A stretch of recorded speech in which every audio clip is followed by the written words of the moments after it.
The Italian Air Force in the early part of the Second World War suffers from a somewhat unfortunate reputation.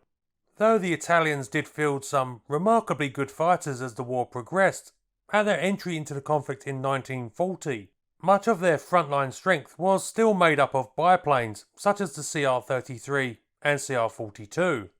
Their modern fighters of the time, such as the Fiat G50 and the Macchi MC200, were somewhat lackluster performers in comparison to the best that the opposition could offer.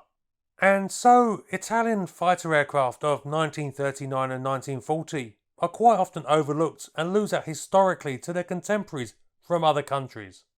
But the thing is, though their planes may not have been stellar performers, Italian aero designers were.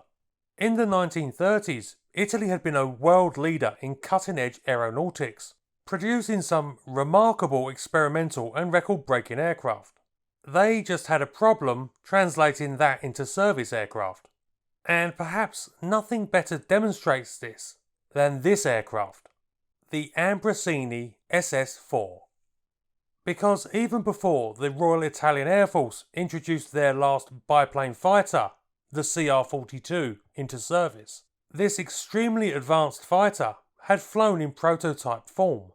The SS-4 was designed by Sergio Stefanuti and was the culmination of previous experimental aircraft designs, nicknamed Ducks, that he had developed during the 1930s.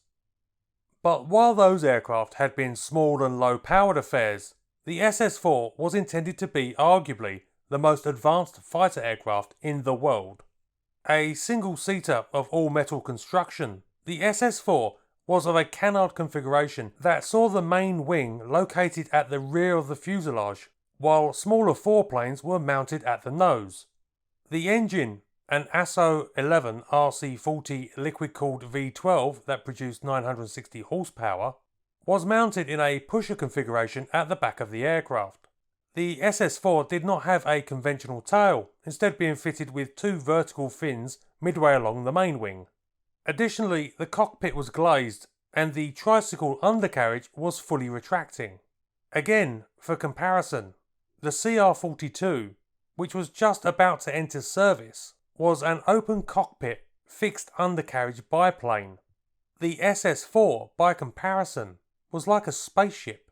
And another major advance that the aircraft had over its contemporaries, including those of other nations, not just Italian designs, was in its armament.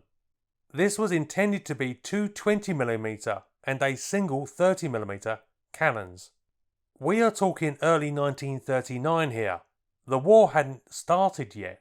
It would be several years of hard fighting before most other countries started fitting that sort of firepower on their aircraft. And, because the SS-4 was a pusher engine design, all of that firepower was concentrated in the nose. On the 7th of March 1939, the prototype SS-4 flew for the first time. The test pilot, Ambrosio Colombo, reported that visibility forward and to the sides was very good, though very restricted to the rear. He would also go on to achieve a top speed of 355 miles per hour, that's 570 kilometers per hour, in the aircraft.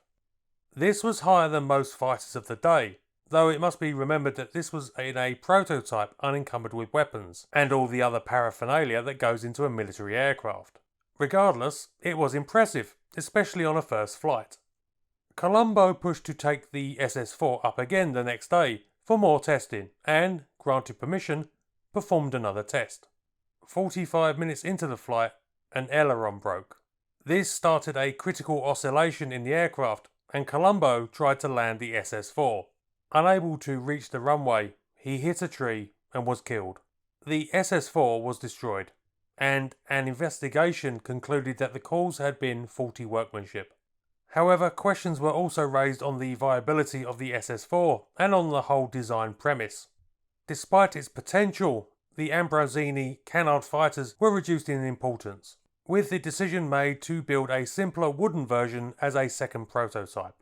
But with the outbreak of the war a few months later, Italy's priorities shifted rapidly to building and improving on existing aircraft, and all work was finally cancelled in 1942.